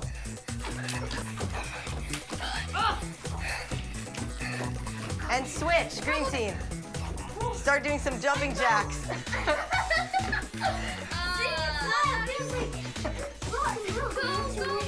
Now let's try 1 foot. Oh, yellow team is eliminated. Green team won. Yeah. So did you guys think you could jump on a liquid? No? Well, I'm gonna let Elvie explain why you could. Okay, well, the way it works is we call this cornstarch and water together a non-Newtonian fluid. It gets thicker or thinner if you change the stress, if you hit it. So with ketchup, it gets thinner when we hit it. But with this, it gets thicker. Think of it like you're trying to run into a crowd of people, right? If you run really fast, you're just gonna bang into them all. But if you go slowly and give them time to get out of your way, you'll be able to go through them. So it's the same thing with this. If you go really fast, you're just gonna bounce off it. Well, thanks for playing My Great Challenge, and thank you, Elvie, for helping us find stuff out. You're welcome. Can a solid turn into a gas? I checked the answer and... Whoa. Everyone, please welcome magician Ryan Lalonde to my show. Hi, Harrison. Thanks for having me. Welcome. Happy to be here. Sorry, my hands are dry. Do you have any moisturizer with you? I actually don't, sorry. Okay, I guess I'll just use the moisture in the air. How? Well, here, I'll show you. My hand is empty. I'm gonna make a fist. Okay. And I'm just gonna grab the water, see? What? The water, and put it all in my hand, and you're gonna see. How are you doing this? You must have something up your sleeve, right? Not quite. A magician never tells his secret. Basically, what I did is I turned a gas into a liquid. Let me try something. I have a silk, which would be a solid. Right.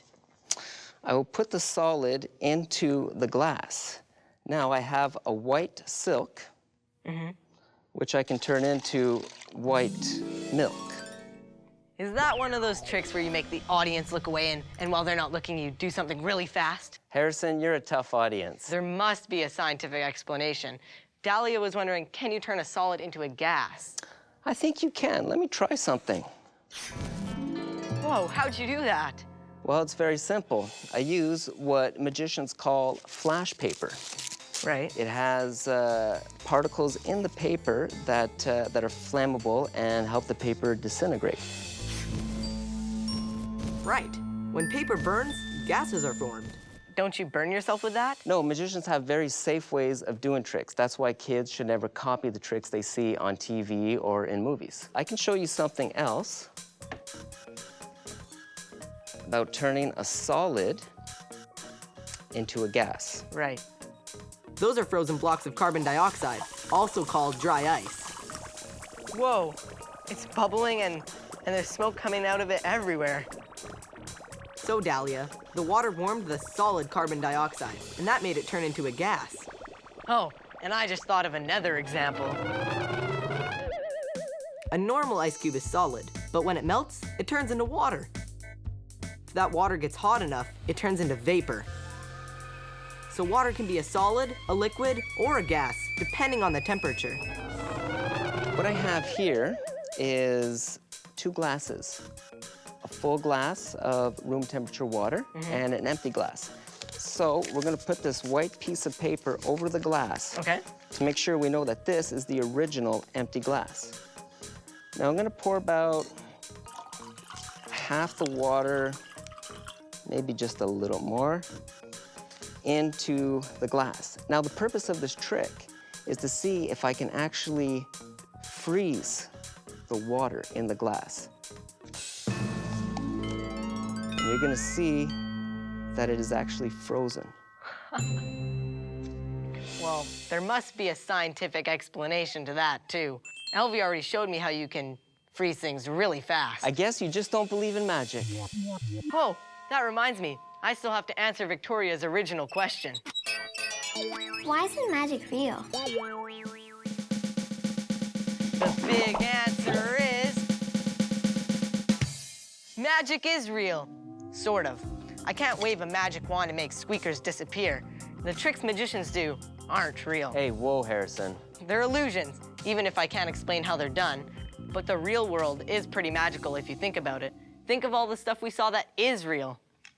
Gases turning into liquids, liquids turning into solids, solids turning into gas. Gases even lifted me into the air. So even if I couldn't make squeakers disappear... Squeakers? Where did he go?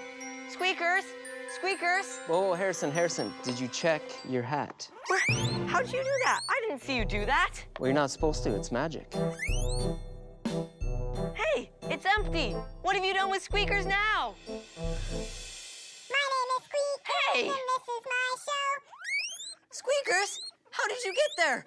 I can't believe this. See you next time for more Finding Stuff Out. Ryan, there has to be a scientific explanation to this. Just ask me a question that I don't know. That's why Finding Stuff Out is the name of the show. My name is Squeakers, and this is my show. I'm finding stuff out that you...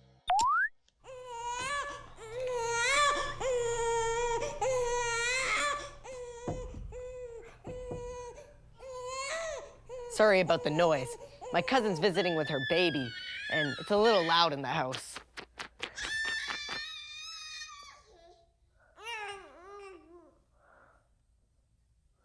Ah, he finally went to sleep. I mean, I don't mind too much.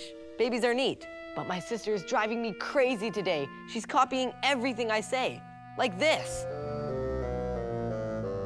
Stop copying me. Stop copying me. I mean it. I mean it. The only defense is to say stuff she can't copy. Large Hadron Collider. Lars Hadron Provider. Hiya!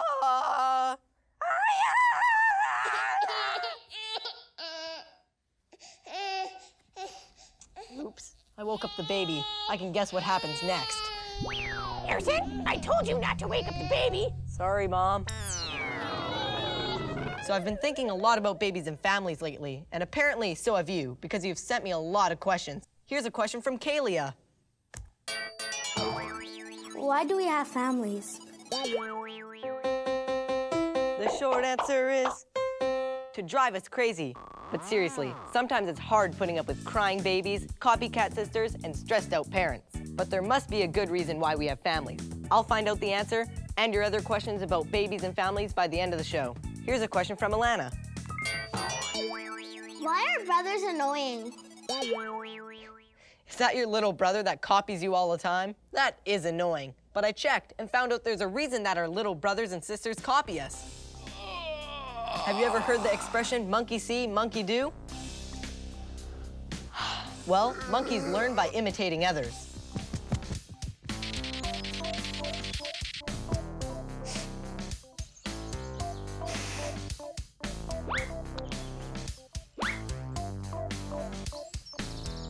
Us humans can't help wanting to copy. It's in our nature. It's how your parents learn to do stuff, and your grandparents, and your great-grandparents. We're naturally copycats.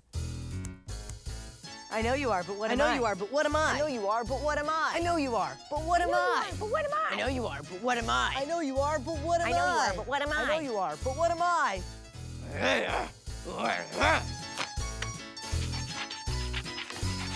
I found out that copying is a good way to learn to do something. Like tracing a picture helps you learn how to draw. We always want to copy, but that's why TV shows always say, don't try this at home. But to indulge your urge, here's today's...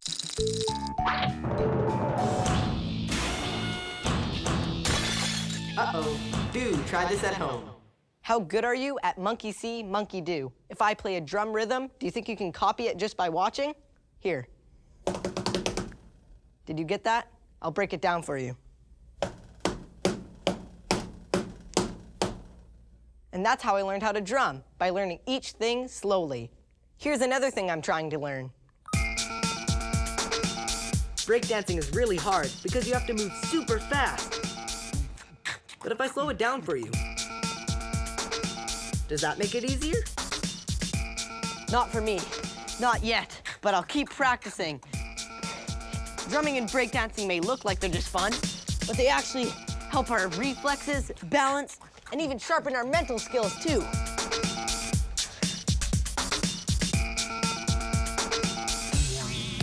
And when baby animals look like they're playing, they're actually learning too. These cubs are practicing skills they'll need later on to hunt. But enough fun and games. Let's take another question. Why do turtles not care about their babies? Turtles never know their parents. Mom turtles just lay their eggs and leave. When the baby turtles hatch, they're on their own. They don't need parents around because they already know what to do. Other cold-blooded animals like frogs and lizards do the same thing. They lay eggs and leave. Animals that don't take care of their babies have to lay lots of eggs because their babies get eaten by predators. Don't listen to this. Only 1 in 1,000 turtles that are hatched survive. 1 in 1,000? If I were a turtle, this is how many Harrisons it would take for one of us to become a grown-up. I'm not sure how my mom would feel about having 1,000 of me. She already says I'm a handful. But scientists once thought that human parents should be more like turtles. Yar, har, har, ho. The Flat Earth Corner! I, John Watson, will prove that babies do better without parents who pay attention to them. Being loved makes babies weak.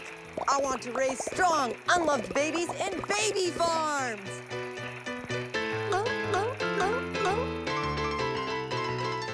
100 years ago, this scientist named John Watson decided that attention for babies was bad. He thought that they shouldn't be picked up, cuddled, or talked to. He was wrong. Today we know that a baby's brain is busy making all kinds of nerve connections. If grown-ups don't talk to a baby, its brain can have trouble learning language. Ignoring a baby can even stunt its brain growth. Fortunately, human nature makes us want to cuddle babies and say silly things to them. Such a good baby. I don't actually like babies. I'm just testing their hearing. Yeah, that's it. Here's a question from Brianna. Why do babies poop a lot in their diapers? Humans don't like being around poop, obviously. Uh-oh. But babies don't have a lot of control over their bodies at first. When we're born, we can't even hold our head up, much less remember to flush. So until babies are more developed, they make lots of smelly diapers. It's weird. Mr. Whiskers isn't as smart as a human, but he learned how to use a litter box right away. Cats are born wanting to bury their poop.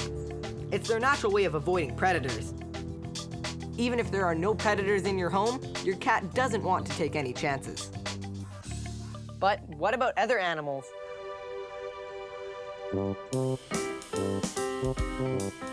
I'm here with Lisa at the zoo to learn about poo. We're here at the gorilla enclosure today, and you can see the gorillas kind of go wherever they please. It's a really, really big job for the zookeepers to clean up every day. Oh, I wouldn't want to clean that up. I guess I shouldn't really complain about cleaning up my cat's litter box. No, not really. You know, with cats, they instinctively will go to a litter box and bury their poo because they're trying to hide their scent. Right. And with animals like dogs, they don't want to go where their den is, so you can train them to poop outside. Oh. But in the zoo, it's really more difficult because the gorillas, they'll just go where they want to go. So how much poo is created here at the zoo every day? About 15 good-sized garbage can fulls. 15 garbage cans? That's a lot of poo. Whoa, where's the toilet paper? Now here's a question about animal babies from Janik. Why do animal babies grow faster than human babies? Oh, right. I heard that animals mature in 1 to 2 years. If we did that, we'd be grown-ups before we started preschool. It's true. With the elephants that you see behind us, they seem quite helpless when they're born, but they're actually able to walk and keep up with the herd when they're only a day old. Wow, but human babies seem pretty helpless compared to that. It's true. Human babies are helpless. But other animals mature at different rates, too. For example, kittens and some birds are actually born with their eyelids fused together still. Some baby animals, like these tigers, are born very small, but they'll grow very big. Some animals, like joeys, are actually about the size of my thumb when they're born, and they're not fully mature until they're 7 to 10 months. What's a joey? Oh, that's a kangaroo. Oh. They have to stay in the pouch until they're fully mature. That's so small. So why do animals grow up at different speeds? Basically, the more complex an animal is, the longer it needs to develop. So an animal like a fish is ready to go almost right away. Other animals take more time. Right, well, thanks for helping me find stuff out. No problem. Now Thomas has a question about babies. Why are babies so delicate? To help find out, please welcome my special guest, pediatric nurse, Stacy Baker.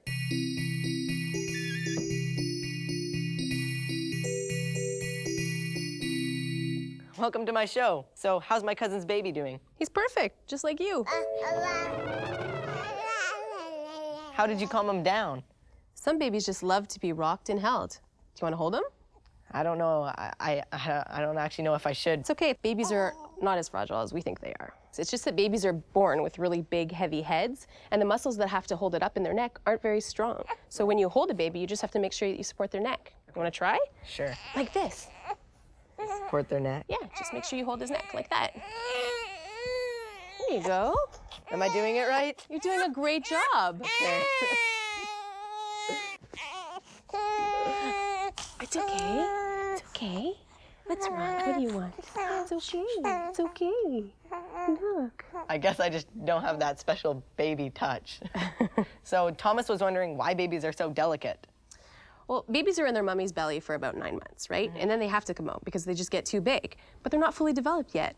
It takes months before a baby's able to sit up, maybe 4, 5, 6 months before the baby's able to crawl, and then up to a year before the baby's able to walk. So how come humans are so helpless for so long? Our brains are really complex. Right. At 9 months, they're definitely not fully developed. Actually, they're not fully developed until they're about 21 years old. In the meantime, babies are still pretty cute. Yes, you are. Yes, you are. Yes, you are. You're so cute, yeah. Yes, you are. I mean, a lot of other people think so too. Why are babies so cute? Street smarts. So what makes babies so cute? They talk funny. They're just so small and they're just cute. They're naturally cute. Yeah. I like it when they sleep because their lips are like moving and then it goes.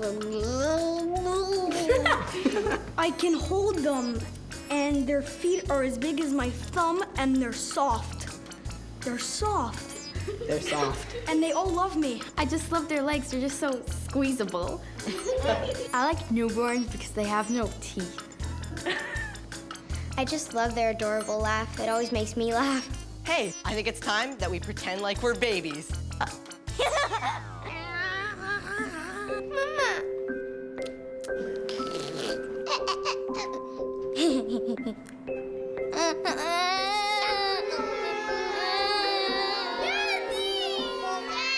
See, I told you I wasn't the only one that likes cute babies.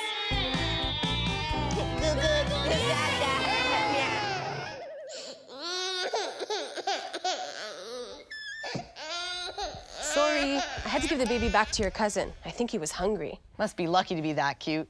I can never get away with making that much noise. I actually think that we're programmed to think that babies are cute. What do you mean by programmed? It's kind of like human animal instinct. It's built in. You mean we just know we have to take care of babies? That's how humans survive? Yeah, babies need a lot of care in the beginning. We really need to take care of them, and we need to want to take care of them. Right. I found out that a lot of animals that we think are cute have the same characteristics as human babies. Oh, they're so cute. Big arms and a big head and you smile. Oh, they're so cute. Oh. Even some cartoon characters have some of the same characteristics. For instance, if I were a cartoon character and you wanted to make me look really cute, you'd make my head bigger. And you'd make my eyes really large. And you'd make my arms short. And you'd probably give me a squeaky little voice, too. Aren't I a cutie pie? I wonder if that's why my sister talks baby talk every time she wants mom to buy her something. Oh, please, please, please, can I have it? And it works a surprising amount of the time. Maybe my parents are programmed to think it's cute. Anyway, next time your parents tell you to stop watching cartoons, tell them you can't help it and that you're programmed to like cute, big-eyed cartoon characters. Again? Why do babies cry so much? Yeah, so you're a pediatric nurse. Why do babies have to cry all the time? Because that's the only way they have to communicate. Well, they don't have much to say. On the contrary, they actually have tons to say. Babies don't have their words until they're about 1. So crying is their way of communicating how hungry they are, if they're thirsty, if they're not feeling well, if they have a tummy ache. We want them to communicate. So if I have a baby someday and he doesn't start talking till he's 1 year old, and then he has to cry every time he wants something, so how much crying will I have to listen to? A lot. Let's see. My cousin's baby drinks milk every 3 hours, plus burping after every meal.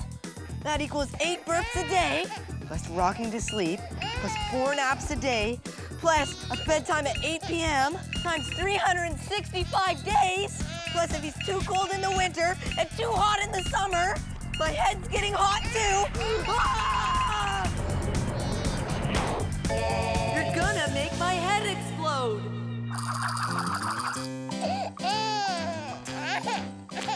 How may I serve you, oh crying one? Would you like a blankie? Would you like a bottle? Would you like Harrison's favorite teddy bear, Mr. Snugglesworth, to drool all over?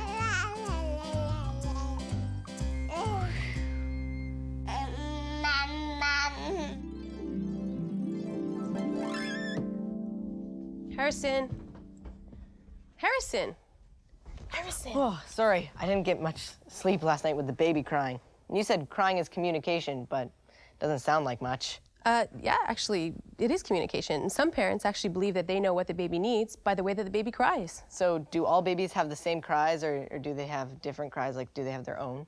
Babies all cry probably for the same things, but experts believe that certain babies cry depending on what they need, and we should understand what they need depending on basically the way they cry. I wish my parents anticipated everything that I want.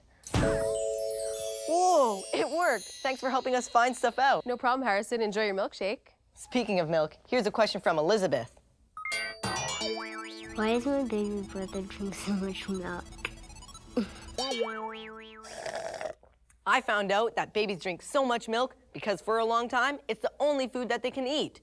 Before babies can learn to swallow regular food, milk is breakfast, lunch, and dinner. But if you want to know who drinks more milk than your baby brother, it's time for... My Great Challenge! Today, my great challengers are Jaden. Hey. And Haley. Yay! A baby cow drinks 2 of these every single day. But he doesn't use a bottle. A baby calf drinks milk straight from his mom. Human babies can also drink milk straight from their moms. But we also drink cow milk, and to do that, we have to get the milk out of the cow. Okay, so your challenge is to milk these cows and get as much milk as you can in 1 minute. The person with the most milk at the end of the minute will be the winner. Sound good? Yep. Yeah. Are you ready to milk this challenge? Yeah. You have 1 minute. Go! Real cows have 4 teeth. That's the nipple that the milk comes out of. But our challengers have their hands full with 2. Haley's already got the hang of it. Oh, Jaden's getting it now too. 30 seconds. Farmers milk cows twice a day. A cow can make enough milk to fill 27 cartons every day. That's more than 100 glasses. 15 seconds. I hope the loser won't cry over spilled milk. 5, 4, 3, 2, 1. Stop milking. A pretty close race here. It looks like the winner is Haley. Yay! Congratulations. So, what was it like milking a cow? It felt all wet because I was missing. You were missing the bucket a lot, and what about you? It's hard. It's hard. What was the hardest part about the challenge? Aiming the bucket. The hurting of the thumbs. Oh, your thumb started to hurt? Awesome. Well, thanks for playing My Great Challenge. And I'll never take a milkshake for granted again. Here's another question. Why are parents so bossy? Good question, Grayson. I checked the answer, and it turns out human parents aren't the only ones. Animal parents are bossy too, from elephants to kangaroos. Any mammal in the zoo is telling its own kids what to do.